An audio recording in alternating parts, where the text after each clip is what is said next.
Est-ce que vous êtes prêts? Oui? Est-ce que vous connaissez ce fromage? Oui, la vache qui rit. J'espère qu'au fond, vous voyez un petit peu. Ça va? Mais tout à l'heure, vous verrez sur le vidéo, vous verrez en grand format. Mais là, en introduction, j'aimerais vous laisser réfléchir. Pourquoi la vache rit-elle? Hein, voilà, donc je vous laisse réfléchir. Et puis après, tout à la fin, on en reparle. Alors aujourd'hui, c'est un petit peu particulier parce que ça sera... Oui, c'est un message, mais en deux parties. Donc la première partie aujourd'hui et la deuxième partie dimanche prochain. Alors j'ai voulu mettre sur un PowerPoint pour que vous puissiez prendre des notes. Comme ça, la semaine prochaine, je peux vous interroger et voir ce que vous avez mis en pratique. Donc voilà, je vous donne déjà le planning, le plan, et j'espère que durant cette semaine, parce qu'on va se revoir dimanche prochain, eh bien vous pourrez donner des témoignages. Ou alors peut-être vous pourrez poser des questions, ou peut-être, eh bien vous vous direz, ça vaut le coup de venir une deuxième fois, parce que déjà ce dimanche-là, j'ai été encouragé, j'ai pu prendre des notes. Alors n'hésitez pas, hein, prenez les notes. Vous savez, donc tout ce qu'on entend, ça rentre par là, puis ça ressort de l'autre côté. Alors que si vous notez, c'est vraiment une bonne chose. Voilà. Alors le thème d'aujourd'hui, c'est comment dire ma foi au quotidien. Donc comment témoigner. Voilà. Alors, j'aimerais vous faire passer la deuxième diapo et commencer par une question vraiment importante. Attention, attention, hein. Réfléchissez bien. Qu'y a-t-il de commun entre un chrétien et un pas encore chrétien? Vous avez remarqué que j'ai déjà préféré dire pas encore chrétien plutôt que non chrétien. Hein? Donc, voilà. Alors là, je laisse réfléchir 2 secondes. Tac, tac, tac, tac, tac, tac, tac. Ça y est, le temps il est passé. Alors la réponse est que tous les deux ont peur de l'évangélisation. Ah ah. Parce que le pas encore chrétien, eh bien, il a peur de l'évangélisation parce qu'il n'a pas envie de se faire embrigader dans un truc, de se faire mettre le grappin dessus, de se faire mettre en cage à l'église ou de devoir suivre des codes de conduite, surtout en matière de sexualité aujourd'hui. Vous êtes d'accord avec moi? Et le chrétien, lui, eh bien, il a également peur de l'évangélisation parce qu'il ne veut pas passer pour quelqu'un d'intolérant, un casse-pied, un fanatique qui serait perçu comme quelqu'un qui sait tout et qui a tout compris. Alors, moi je sens comme une tension, je ressens comme une tension quand on prononce le mot évangélisation. Ah, ça crispe des fois. Alors, aujourd'hui, j'aimerais vous rassurer et dire que moi je suis comme vous, et que je n'ai pas envie de faire pression, d'obliger les autres et de les déranger. Moi, je suis comme vous. Hein. Ne dites pas « Oh, William, c'est un évangéliste, donc lui... » Non, moi, je suis comme vous. Moi, j'ai horreur qu'on me mette le grappin dessus, qu'on m'oblige, qu'on me contraigne. Donc, voilà, c'est une bonne chose. Et quand j'entends le mot évangélisation, des fois... ça me fait, moi-même aussi, ça me fait réagir parce que je dis « Ah, c'est mal compris, on le comprend mal. » Et puis des fois, on se trompe. En fait, on se trompe. Vraiment, franchement, on se trompe. Alors moi, aujourd'hui, je préfère parler de témoignage. Voilà.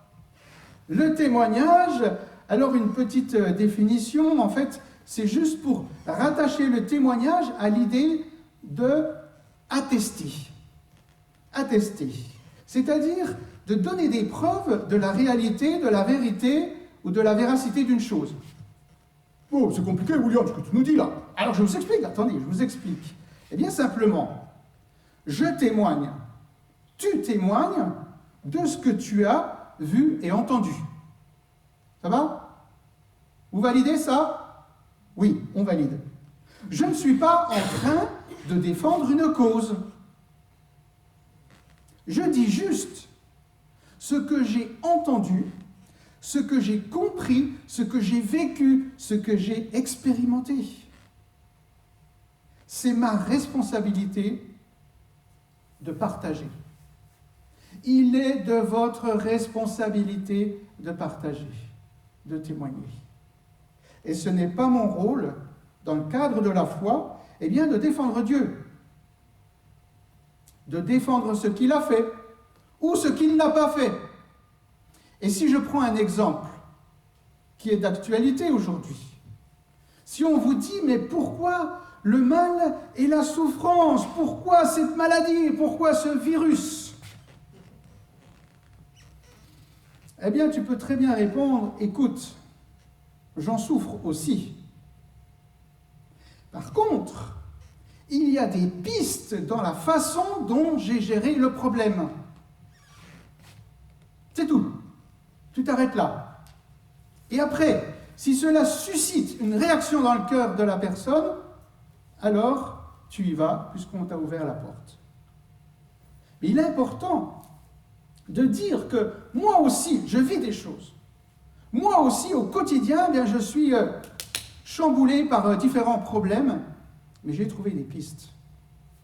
Et si tu veux, ben moi je peux t'en parler de ces pistes. Mais je ne vais t'en parler que si tu me poses la question. Alors j'attends. Comme pour dire, bah, pose-moi la question, quoi. Et là, si on vous pose la question, alors là, vous y allez plein pot, quoi. Notre rôle, mon rôle, dans la vie de tous les jours, est d'être un témoin.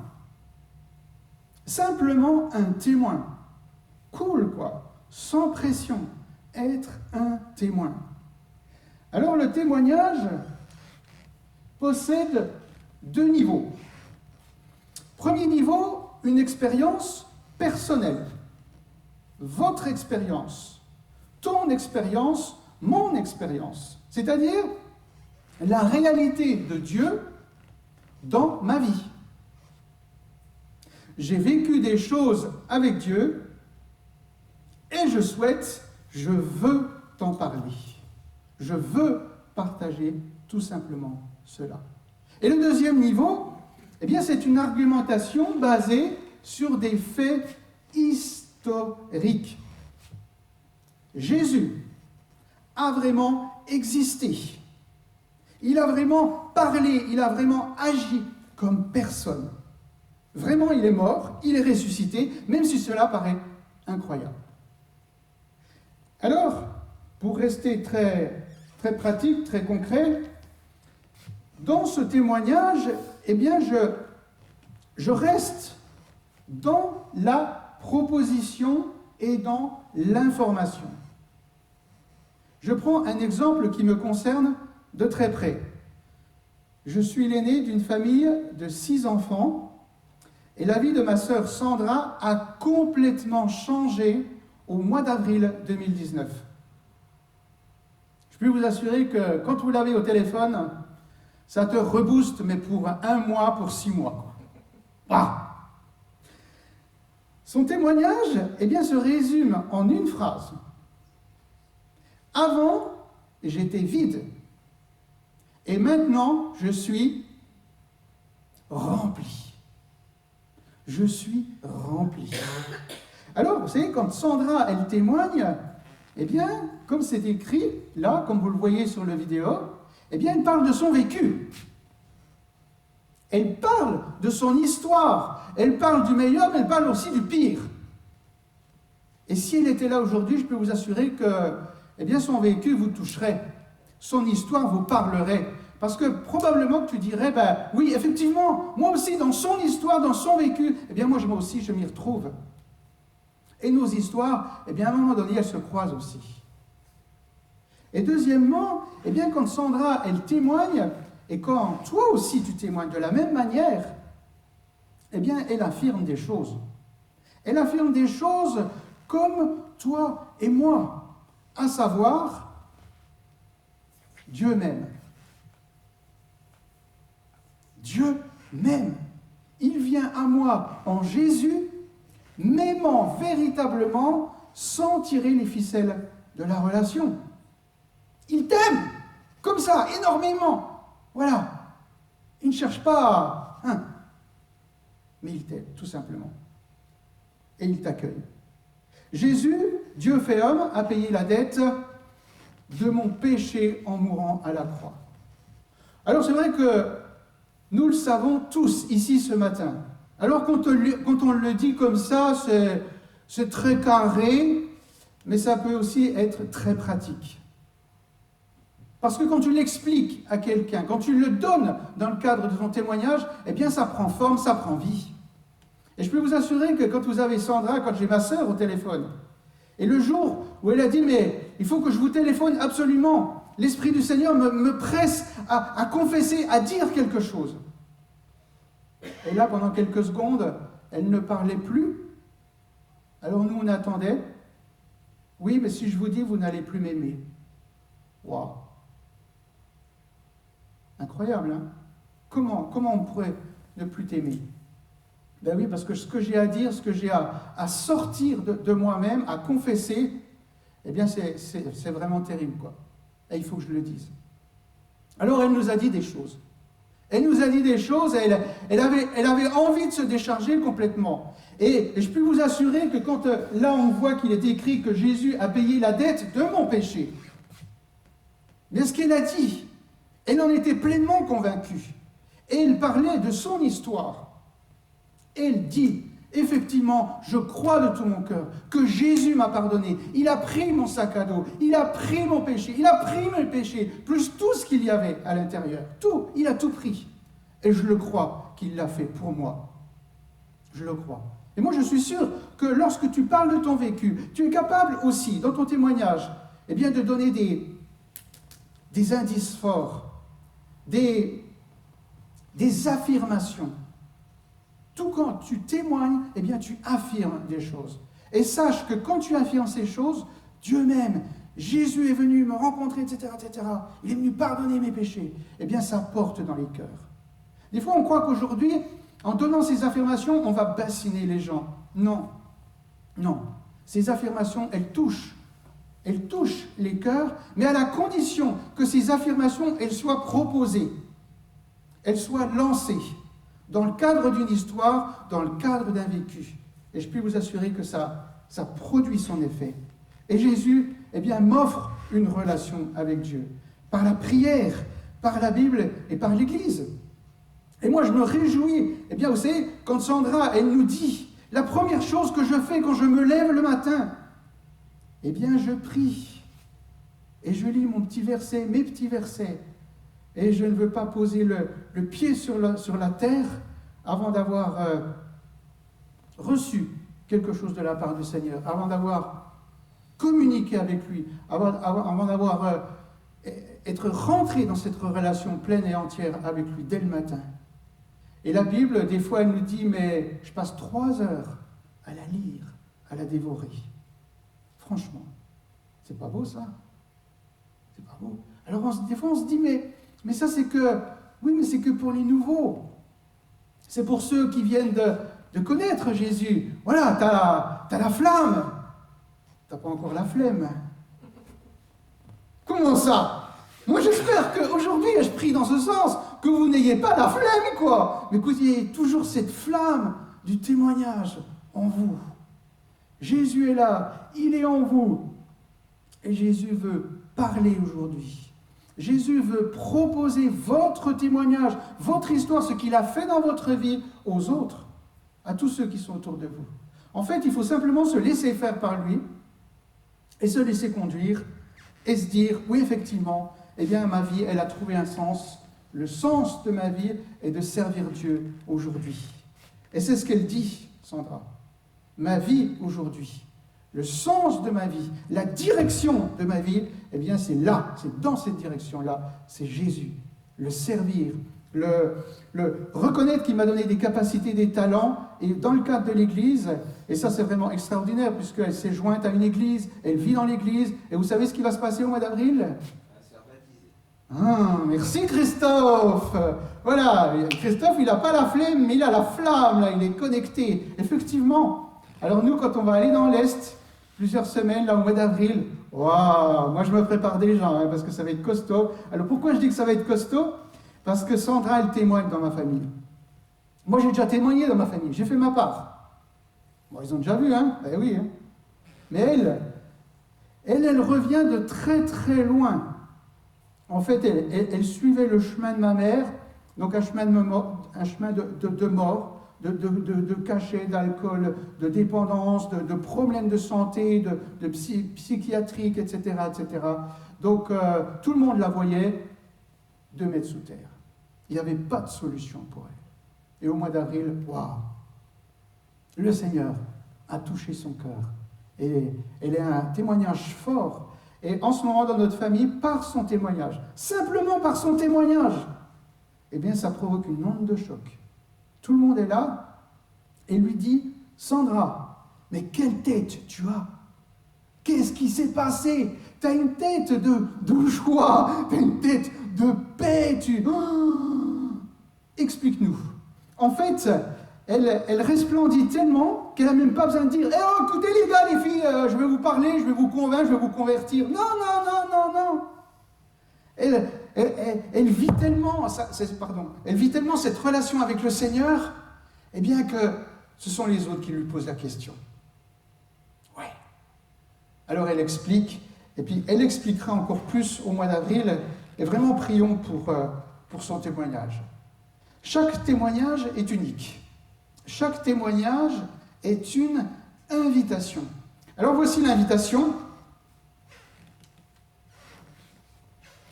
L'invitation, elle est simple.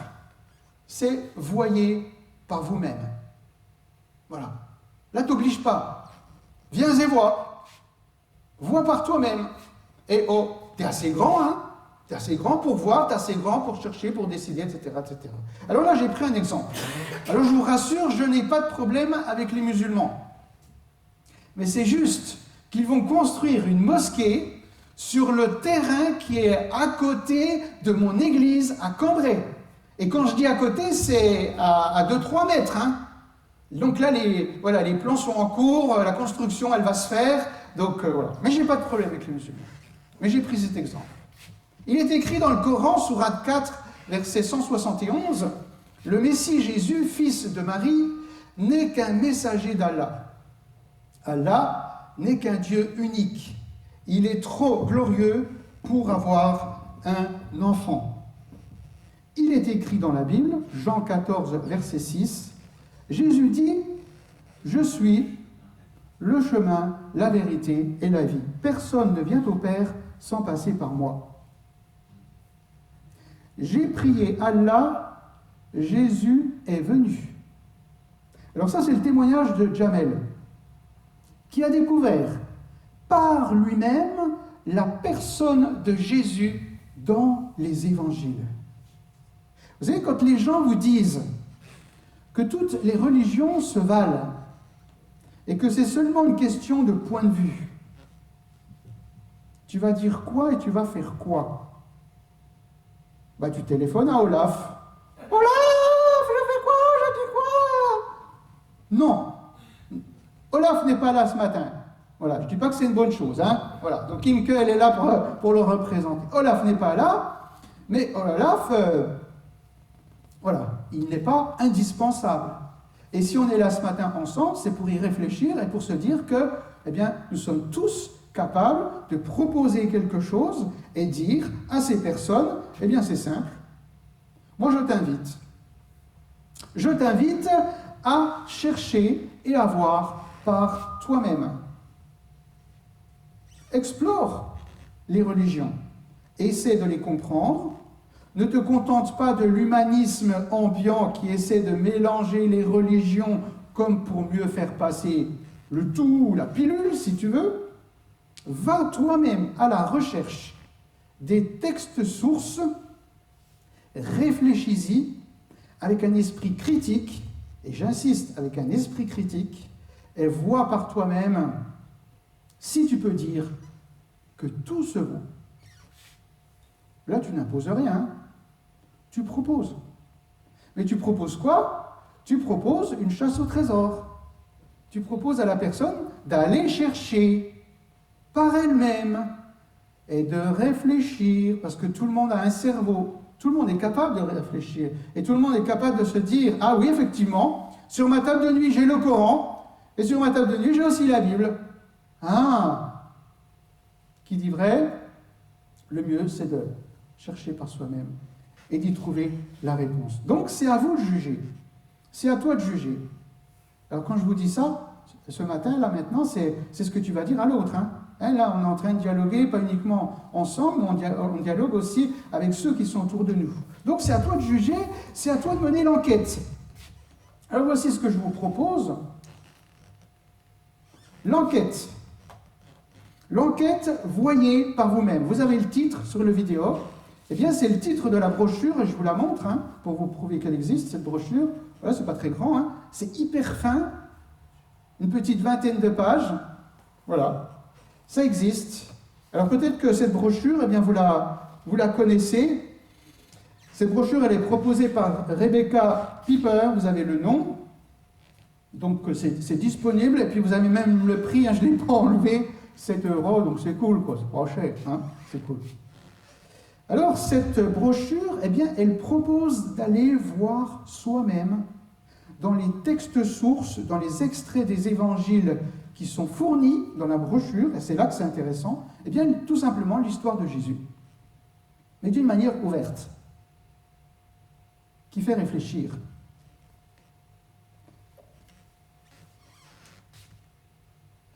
Alors, vous avez la table des matières. Alors, j'espère que vous pouvez lire. C'est pas triste.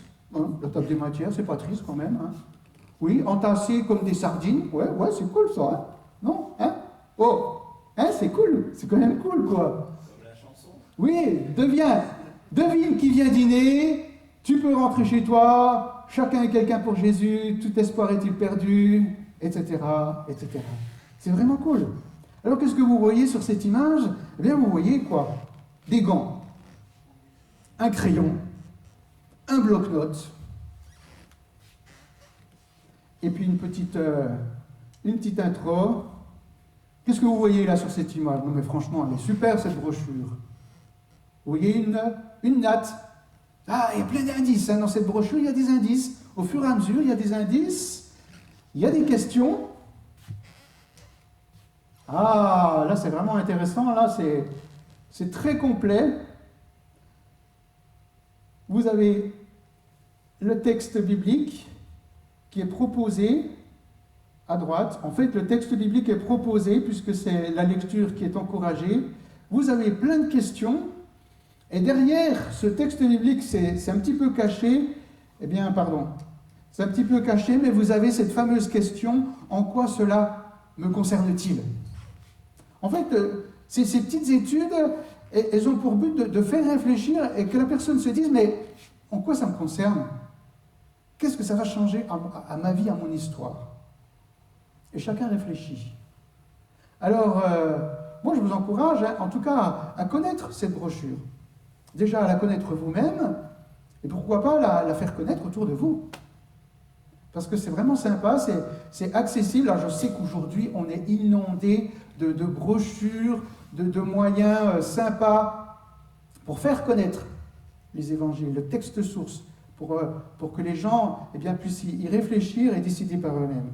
Alors ce moyen est un moyen comme les autres, je ne dis pas que c'est le meilleur, mais en tout cas c'est possible, et puis donc vous pouvez le voir, je l'ai là à disposition.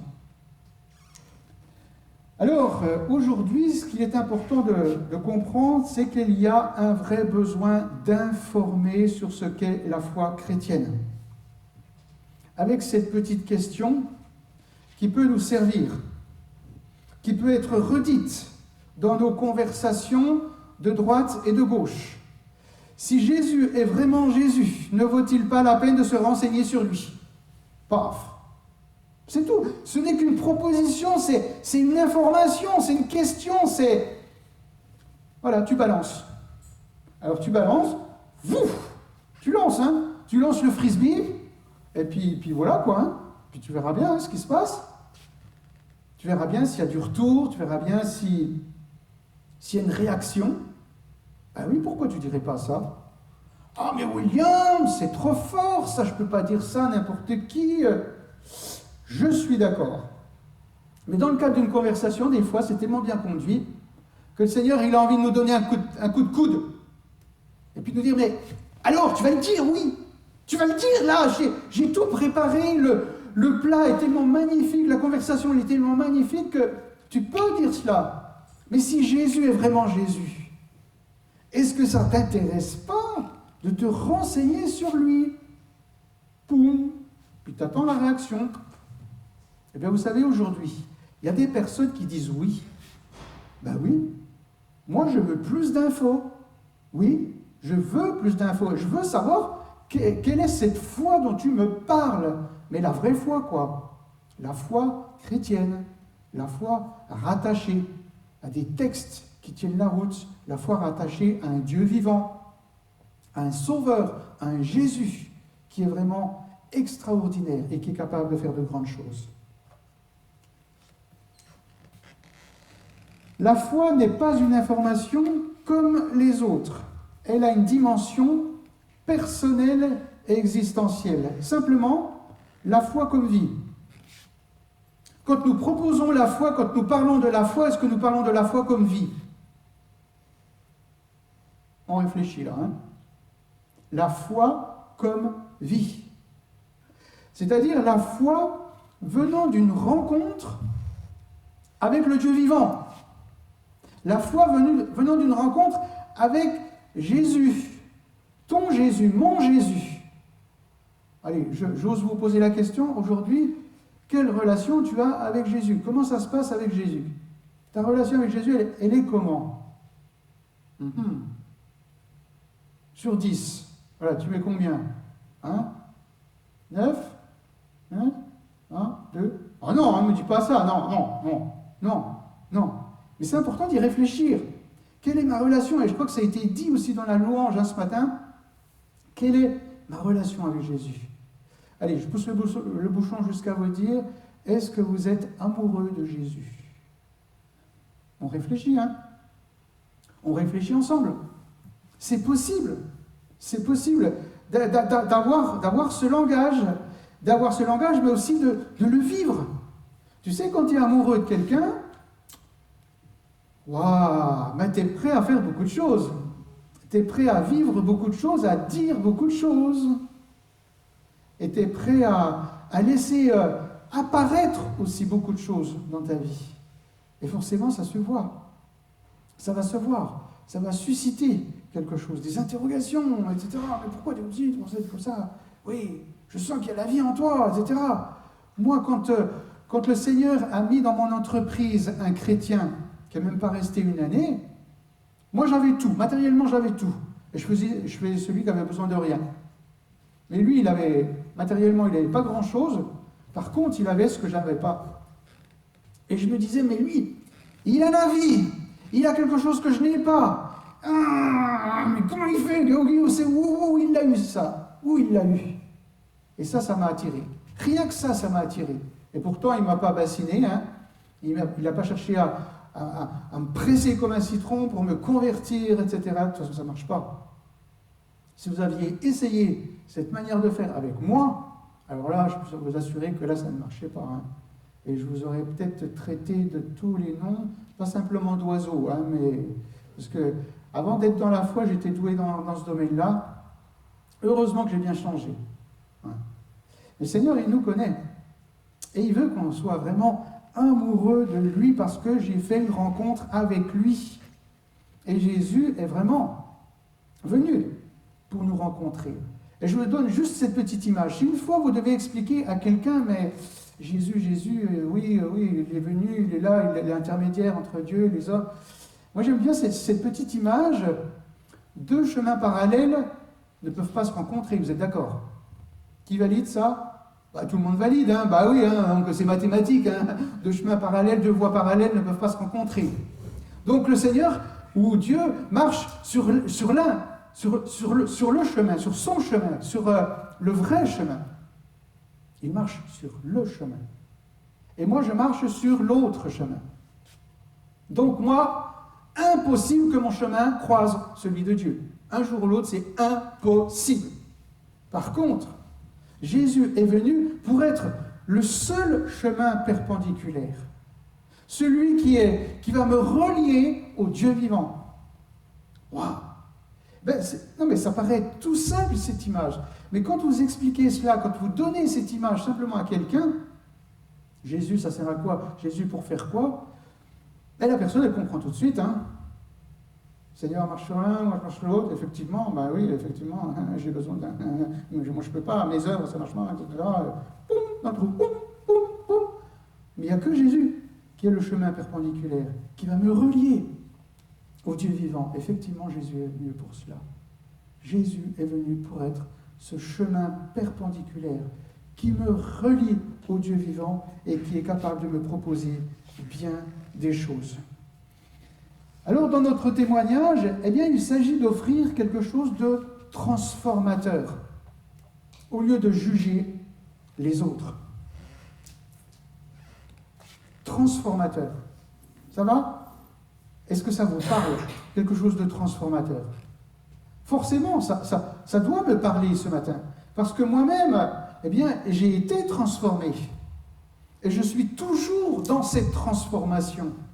Et la transformation, elle continue. Eh bien, quand je témoigne, je parle de cette transformation.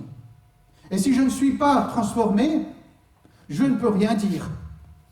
C'est logique, vous êtes d'accord ? Vous êtes d'accord ? Des fois, on se dit, mais pourquoi je n'arrive pas à témoigner ? Pourquoi je n'ai rien à dire ? Il serait peut-être temps que je commence à prier ou à me laisser faire par le Seigneur, parce que lui-même veut me transformer.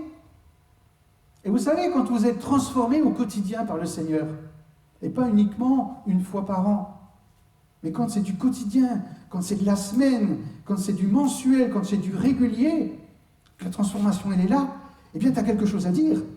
Et quand quelqu'un te dit, mais vas-y, raconte-moi, qu'est-ce qui s'est passé dans ta semaine ? Qu'est-ce qui s'est passé aujourd'hui pour toi ?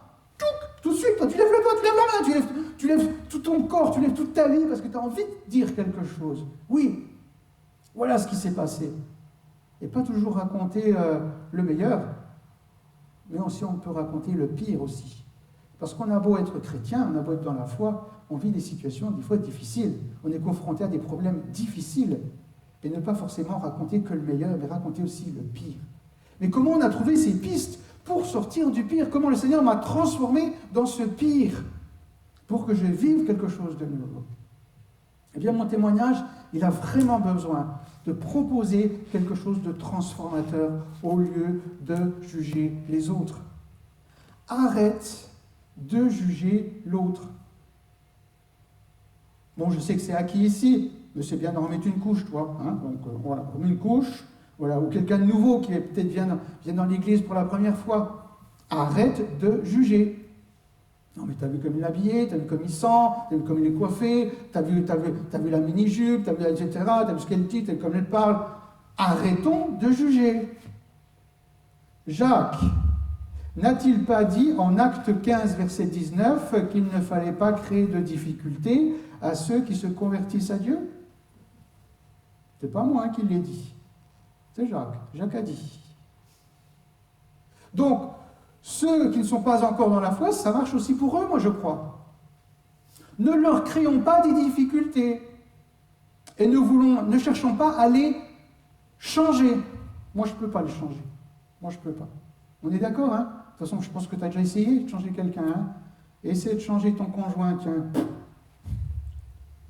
Moi je ne suis pas encore arrivé, hein ? Moi je ne suis pas encore arrivé. Mais le Seigneur change. Le Seigneur change. Il nous change. Puis des fois, si tu veux changer quelqu'un, il va te dire, eh oh, commence déjà par toi-même. Commence à changer toi-même. La foi, eh bien, elle est une bonne nouvelle.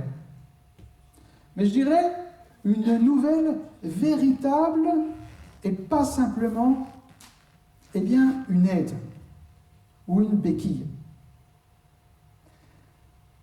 Alors, quand je dis cela, eh bien, j'aimerais prendre un petit exemple. Voilà. Alors, vous avez en titre une lettre qui peut tout changer. Alors, je vous laisse faire le changement de lettre, un D ou un N. Voilà. Mais je peux vous assurer que quand vous êtes dans la rue et que vous présentez ce panneau, vous l'avez entre vos mains et vous avez en tout gros D ou N, point d'interrogation, et en dessous vous avez formidable. Voilà. Les gens ne sont pas bêtes, hein. Les gens ne sont pas bêtes. Que font-ils ? Eh bien, ils mettent la lettre D, ils mettent la lettre N à la place du petit point. Alors tout cela pour dire que eh bien, ce panneau, cet exemple, interpelle à deux niveaux. Je me flatte d'être une personne merveilleuse qui fait de temps en temps des bêtises. Oui. Et quand je le dis, je parle de moi-même, mais je parle aussi de l'autre. Et quand tu dis ça, comme ça, spontanément, librement, simplement, la personne, elle se retrouve. Et effectivement, je reconnais que je suis formidable, mais je reconnais aussi qu'à certains moments, je suis fort minable. Et je peux vous assurer que les gens reconnaissent. Les gens reconnaissent, hein, ils ne cherchent pas à vous dire « Ouais, tu dis n'importe quoi, c'est quoi ton truc, je comprends rien. » Non, les gens s'identifient pleinement et reconnaissent qu'à certains moments, ils sont formidables, comme vous l'êtes. Mais à d'autres moments, eh bien, nous sommes formidables. Alors, par rapport à cela, eh bien, que pouvons-nous comprendre et proposer? Alors, le premier niveau, eh bien, c'est celui de la conscience. Parce qu'effectivement, quand vous voyez ce panneau, eh bien, vous ressentez un malaise, vous ressentez un sentiment de vide, une angoisse, peut-être de jugement. En définitive, c'est une angoisse de double sens, voilà, formidable, formidable, double sens. En fait, je suis tellement perdu que c'est du non-sens. Je comprends que ma vie, elle est dans le non-sens. Et je comprends facilement cela. Et je suis mal à l'aise par rapport à cela. Eh bien, il y a un deuxième niveau. Et c'est là que le Seigneur nous attend tous, en tant que chrétiens, en tant que témoins. Eh bien, c'est celui de la vérité. Parce que Dieu, lui, il fait la différence. Et quand vous dites à quelqu'un, tu sais, il te voit. Il voit ta conduite. Il t'offre la foi, l'espérance et l'amour. Ah, c'est intéressant. C'est intéressant parce que Dieu, eh bien, veut nous convertir à la vérité. C'est Dieu qui veut nous convertir à la vérité. Et il est dit dans Jean chapitre 8, vous connaîtrez la vérité et la vérité vous rendra libre. La liberté et la vérité, c'est le domaine de Jésus. Ça y est, tu as réussi à caser Jésus. Parce que ce n'est pas toujours évident. Comment tu vas faire avec un panneau comme ça pour arriver à caser Jésus? Ah, eh bien, tu peux le faire en 2-3 phrases. Et la personne va se dire, ah, effectivement. Et puis après, tu balances, oh, excusez-moi l'expression, hein, c'est entre nous, hein, tu dis, eh bien, pourquoi fuir la vérité alors que tu en as marre du mensonge? Et là, la personne, elle se retrouve complètement. Effectivement, tu en as marre du mensonge, j'en ai marre du mensonge. Donc, le meilleur moyen, eh bien, c'est de trouver la vérité, c'est de reconnaître la vérité. Et Jésus a dit qu'il était la vérité. Il est la vérité. Et la vérité, elle me rend libre. Donc, dans ma vie, tous les points où je suis fort, minable, et peut-être que pour certains, c'est à 90%, même, il y a même des gens qui disent à 100%, je suis un minable, je suis un nul. Et qu'est-ce que je propose, moi? Je ne sais pas quoi dire, je me tais, etc. Je ne suis pas un témoin à ce moment-là. Et c'est bien dommage. C'est bien dommage. Alors, j'aimerais maintenant qu'on puisse lister quelques éléments de témoignages réussis. Alors, la liste, elle n'est pas exhaustive. Hein. Premièrement, être un célibataire tout à fait normal. Un couple aimant. Ça va, il y a des couples ici? Il y a des couples? Mais j'ai dit un couple aimant. Une famille heureuse qui dure malgré les difficultés. Eh bien, sachez que ça, c'est un témoignage puissant. Deuxièmement, les enfants. Les enfants témoignent facilement des choses de Dieu. Bon, je sais qu'ils sont à côté, ils ne sont pas loin. Alors, c'est l'histoire, je prends juste l'histoire d'un enfant qui est embêté par une petite brute dans la cour de l'école. Et vous savez ce qu'il dit, cet enfant? Stop, Dieu te voit. En face de celui qui veut l'agresser, qui veut lui mettre là, hein, vous voyez ce que je veux dire? Stop, Dieu te voit. C'est pas un témoignage, ça? C'est pas un beau témoignage, ça? Bon, ça fait rire, etc., etc. Mais oui, mais les enfants, ils sont si simples que cela. Ils sont capables, dans une cour de récré, eh bien, de placer le Seigneur. Et un enfant, il est capable de dire à son copain, à sa copine, eh bien, tu me partages ça, eh bien, moi, je vais prier pour ça. Et puis, en plus, je vais prier avec mes parents. On va parler de toi à la maison et on va prier ensemble. Un enfant, il est capable de faire ça. Est-ce que moi qui suis un grand enfant, je suis capable aussi de dire ces choses et d'être aussi simple que ça? Donc, si un jour, pense-y, peut-être que si un jour quelqu'un t'agresse, stop! Hein, je parle d'un adulte, hein, si quelqu'un te dit de mauvaises choses, stop, je te vois, je t'entends, hein, pense-y, ça va te trotter dans ta tête, je suis sûr. Le dimanche matin, point d'interrogation. Eh bien, dimanche matin, c'est vraiment sympathique hein, ton invitation, mais je ne peux pas. Je vais à l'église, je vais au culte. Attention, attention, attention si tu dis ça. Quelle tête ai-je lorsque je sors de ce lieu? Mes conversations à la sortie, je parle à la sortie du culte hein, tout à l'heure, quand on va se quitter là, d'ici quelques temps, à table en famille tout à l'heure, quand on va être, peut-être avec des amis aussi, eh bien mes conversations rendent-elles compte de ce que j'ai vécu ici ce matin? Ou alors, ce que j'ai vécu ici ce matin sera complètement déphasé de ce que je vais dire ou vivre à la sortie, en rentrant dans ma maison, en voyant peut-être cet après-midi des amis au centre-ville ou en étant invité chez eux. Il y aura vraiment un déphasage, deux mondes complètement différents, ou alors ça sera un seul monde. Le monde de la foi, le monde de ton témoignage, le monde de ta vraie vie avec le Seigneur. C'est important d'y réfléchir, hein? Parce qu'on est là le dimanche matin, ouais, super, on va être plein pendant 2 heures, ouais, alléluia, c'était super. En plus, je me suis retrouvé avec des gens très très gentils. Bon, mais ils m'ont pas fait la bise. Hein. Mais bon, ils m'ont pas fait la bise, mais ils m'ont fait ça. Ah, ils m'ont fait un cœur avec la main. Ça vaut le coup, quoi. Mais j'étais bien ici. Et quand je sors d'ici, quelle tête j'ai? En fait, quand je sors d'ici de la célébration, qu'est-ce que je vis encore à l'extérieur? Wow. Parce que le Seigneur, il est toujours avec moi. Hein. Et il ne m'a pas quitté, lui. Hein. Peut-être que moi, je vais l'abandonner en ne rendant pas témoignage à certains moments. Voilà.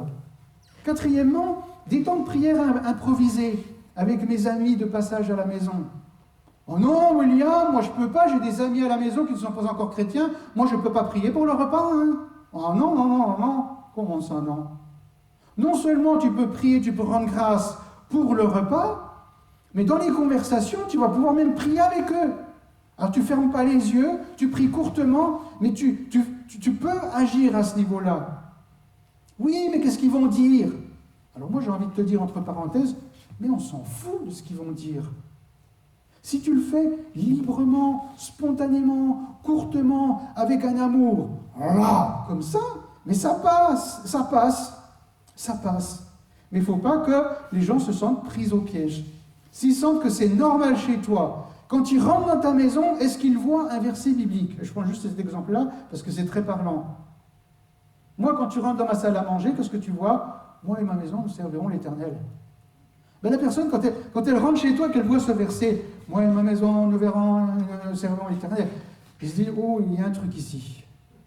Donc quand tu pries, ou quand tu dis, ben voilà, Seigneur, tu vois là, il me parle de ça, ben voilà, je veux t'en parler avec lui, pour que tu conduises, etc., etc. Et la personne, elle sait qu'elle n'est pas dans n'importe quelle maison ici, hein. Elle est dans la maison du Seigneur, elle est dans la maison de l'Éternel, parce que c'est écrit. C'est écrit, il y a un verset là, il y a un verset là, il y a un verset là. Et même quand il va au WC, qu'est-ce qu'il voit? Qu'est-ce qu'il voit quand il va au WC? Il voit une Bible. Il voit un commentaire du jour. Ah, mais je peux vous assurer, mais les gens sont curieux, quoi. Les gens sont curieux. Donc ils sont là, assis sur le trône. Ah, je plaisante, hein, en disant ça. Mais ils lisent, quoi, le feuillet. Oh là là là là, ils lisent. Mais c'est mon histoire, ça, c'est mon histoire. Comme quoi, toi, tous les lieux de témoignage sont possibles. Et même dans un WC, ben, ça peut parler. Parce que, justement, eh bien, tu as joué ton rôle. En fait, ta vie, ta maison, elle est remplie. Et ça parle. Et là, tu n'as pas la pression, c'est cool, parce que ça fait partie de ta vie, C'est du normal. En fait, c'est du normal. Et puis plus tu vas inviter chez toi, bien sûr, bien plus tu vas avoir à cœur de porter devant le Seigneur ce qui vient de t'être partagé, bien plus ça va produire des effets. Mais ce n'est pas à nous de les produire, ces effets.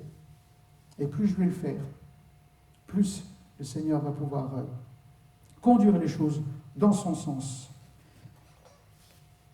Cinquièmement, parler aux enfants isolés à la sortie de l'école.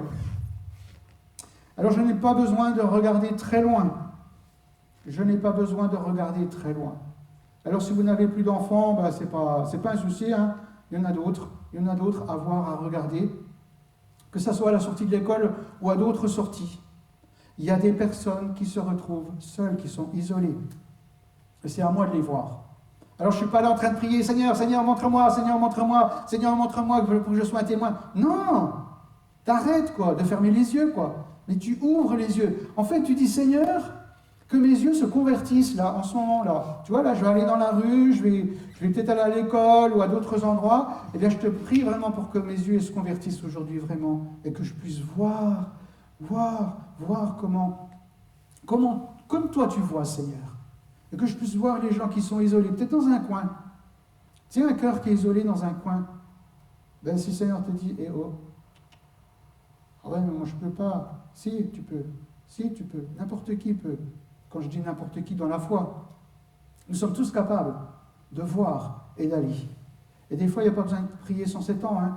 Seigneur, je te prie pour que j'ai plein d'occasions aujourd'hui de témoigner. Puis le Seigneur, il te montre quelqu'un, il te dit alors. Et oui, des fois c'est aussi simple que cela. Parce que Jésus, vivait la présence de Dieu partout. Et si on le traduit au présent maintenant, Jésus vit la présence de Dieu partout. Donc Jésus qui habite dans ton cœur, Jésus qui est avec toi, partout où tu es, la présence de Dieu, elle est là. Ça, c'est important de s'en souvenir. Et de ne pas se dire, la présence de Dieu, elle est seulement à l'église, ou elle est seulement dans certains lieux privilégiés. Non, la présence de Dieu, elle est là, où tu es. Il est avec toi, Jésus est avec toi. Et il t'aide, il te conduit, il t'ouvre les yeux, il t'ouvre le cœur, il t'ouvre la bouche. Sixièmement, besoin d'une orientation pratique, fonctionnelle et basique pour la vie quotidienne. Comme vous le savez, tout le monde a besoin d'une orientation. Si ça marche pour moi, ça marche aussi pour les autres.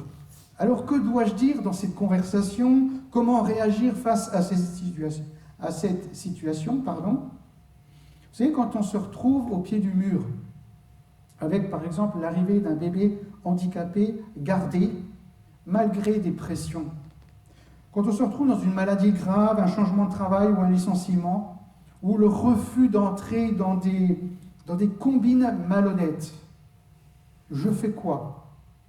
En tant que chrétien, tu fais quoi, toi, déjà à ton niveau? Tu vis quoi? Et tu vas dire quoi? Parce que la question, elle nous est posée à nous tous aussi. Et après, qu'est-ce que je vais rendre comme témoignage par rapport à cela? Et effectivement, notre témoignage, c'est simplement partager aussi. À l'extérieur, partager à ceux que je côtoie, ce que je vis. Pas dire tout est rose, tout baigne.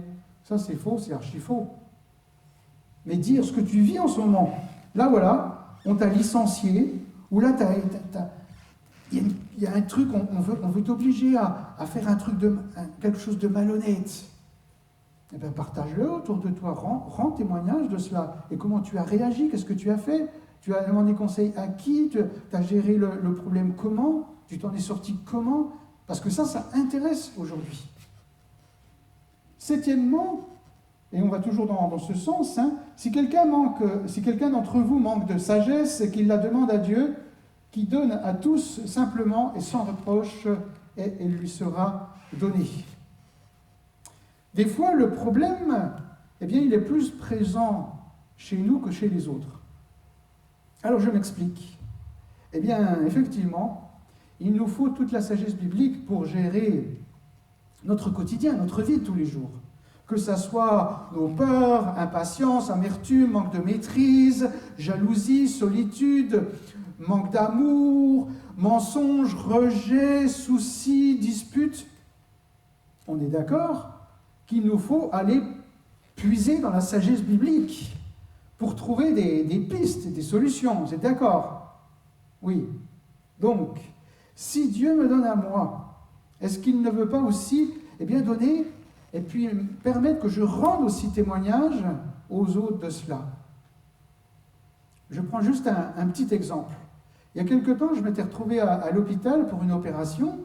Et puis donc, on m'a mis dans le ventre donc un appareil, c'est une lame, voilà, c'est un truc voilà, qui traverse le ventre, c'est pas très agréable. Ça fait que il ne faut pas trop bouger. Et même quand tu te remets dans le lit ou tu te lèves, etc., il faut être très très prudent, y aller tout doucement. Et même en faisant ça, en étant très prudent, j'avais mal. C'est comme si on mettait un poignard dans le ventre à certains moments. Ouah, des douleurs atroces. Pourtant, j'étais déjà sous médicaments, sous calmants. Donc, qu'est-ce que je fais? J'appuie sur la sonnette. À chaque fois, j'appuie sur la sonnette. Et voilà. Mon réflexe, réflexe bien humain, j'appuie sur la sonnette. L'infirmière vient, qu'est-ce qui se passe? Ah, ça me retransperce, etc. Bon, attendez, on va remettre une petite potion, là, un petit truc de médicament. Mais il y a une fois, ça n'est pas passé. Et là, c'était vraiment terrible. C'était le soir, c'était 20h, et puis là, d'un coup, le coup de poignard, et le coup de poignard, c'était là, à l'intérieur, et là, j'en pouvais plus, quoi. Mon réflexe a été, presque, de rappuyer sur le bouton. Vous êtes d'accord, hein? On me suit, là? Ça va, vous me suivez? Et j'étais presque à ce moment-là. Et il me vient cette parole de Jacques. Si quelqu'un manque de sagesse, qu'il la demande à Dieu, et Dieu va lui donner les envers de reproche. Et puis je dis, Seigneur, mais c'est quoi cette parole? Mais je la connais, mais c'est quoi? Tu veux me dire quoi? C'est quoi la sagesse? Qu'est-ce que je dois comprendre là? Avant d'appuyer sur le bouton. Et puis le Seigneur, il me montre un autre bouton. C'était la télécommande du lit. C'est quoi? Moi, je ne comprenais pas. Alors, je prends la télécommande du lit. Et j'avais pas... Il y a un bouton que je ne m'étais jamais servi. C'était celui pour lever les jambes. Donc j'avais toujours en permanence la tête, je manipulais celui-là, la tête, je la levais, je la baissais, etc. Mais ce bouton-là, je ne l'avais jamais manipulé. Donc j'étais dans mon lit, avec cette épée, ce poignard-là qui me charcutait. À ce moment-là, j'appuie sur le bouton pour lever mes jambes. Bzzz, et ça n'a pas traîné. En une seconde, mes jambes ont été levées de 20 ou 30 cm, la douleur finie. Incroyable, hein? Non, hein? Si quelqu'un manque de sagesse, donc ça m'a servi à moi. Alors qu'est-ce que tu en fais après? Eh bien après, tu en rends témoignage. Et les infirmières, j'avais mal, etc. Parce qu'elles te posent la question, bon, monsieur Evray, comment ça a été, etc. Eh bien ça a été la cata. Ah bon, etc. Alors tu racontes, parce qu'on t'a posé la question. Et moi je disais, voilà, j'ai vécu quelque chose d'extraordinaire. Vous voulez que je vous raconte, ça vous intéresse? Oui, ça nous intéresse, mais il ne faut pas tout dire, il faut déjà poser la question, et puis si effectivement il y a du retour, alors là t'expliques. Alors bien sûr, j'aurais voulu que tout le monde se convertisse dans le service, mais je n'ai été qu'un témoin, et j'ai dit ce que j'avais à dire. Et les gens étaient interpellés, mais sans plus. Voilà. Et il y a même un infirmier qui m'a dit, parce que je l'avais appelé aussi, puis j'avais dit que j'avais mal, etc. Oh, mais c'est pas grand-chose, il faut vous tourner, machin, faire ci, faire ça. Et puis moi, je l'ai rappelé, puis j'ai dit, vous savez, en attendant, j'ai fait ce que vous m'avez dit, vos conseils, je suis tourné, et ça n'a pas marché. Et le Seigneur m'a dit d'appuyer sur le bouton, de lever mes jambes, etc. Ah oui, mais, quand même, ouais. Oui, en fait, il fallait que vous changiez de position, quoi. Non, mais mais c'est ça la solution, monsieur Evray. Il fallait changer de position. Oui, c'est évident. C'est évident, mais pourquoi vous ne l'avez pas dit? Qu'il fallait lever mes jambes, qu'il fallait... là, il était bête, quoi. Il était bête.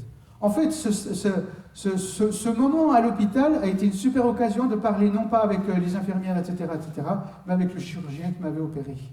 Puisqu'à la fin... Eh bien, tu sais, quand tu vas dire au revoir au chirurgien, tu quittes l'hôpital, puis tu es bien content, eh bien, tu peux le bénir. Et ce jour-là, je lui dis, vous savez, monsieur, docteur, vous avez été une bénédiction pour moi. Je vous remercie, je remercie Seigneur, vous avez été une bénédiction pour moi, pour ce que vous avez fait, etc. etc. Et il allait passer la porte, il allait sortir de ma chambre. Il avait donné son feu vert pour que je sorte de l'hôpital. Quand j'ai dit ça, il revient vers moi, il m'attrape par le bras, il me dit, Monsieur Evray, il faut que je vous parle. Je vais vous dire des choses. Et là, il m'a ouvert son cœur. Il m'a dit donc qu'il était dans la foi catholique, orthodoxe, et qu'il donnait du temps pour aider les nécessiteux, etc., etc., etc. Et il m'a raconté des expériences, mais du très fort, quoi. Et il m'a dit, vous savez, je suis sidéré aujourd'hui qu'à des gens qui n'ont plus rien, hein, dans certains pays, eh bien que des scientifiques, que des savants, soi-disant, que des médecins veuillent encore leur enlever la foi. J'en reviens pas, et je m'élève contre ça. Et on a une super conversation, et puis il m'a dit, ben toi, voilà, simplement être un témoin, tu as pu partager cela. Et vous savez, par rapport à cela, par rapport à cette sagesse biblique, il faut savoir que les gens aujourd'hui aiment les proverbes. Alors je pense qu'il y a des proverbes qu'eux connaissent et que vous connaissez, et sur lesquels vous pouvez échanger, vous pouvez rendre témoignage. Par exemple, à chaque jour suffit sa peine. Les gens connaissent. Ne vous inquiétez de rien. Les gens connaissent. Ne pas jeter la première pierre. Les gens connaissent. Voir la paille dans l'œil de l'autre. Les gens connaissent. Tout est possible à celui qui croit. Les gens connaissent. Et à certains moments, eh bien dans la vie, nous pouvons placer ces proverbes. Nous pouvons les dire, mais surtout les expliquer. Et nous pouvons annoncer quelque chose, en tout cas proposer quelque chose de vraiment intéressant. C'est de l'abondance du cœur que la bouche parle. Jésus vise ici le travail du cœur, pour que ma voix, elle devienne prophétique.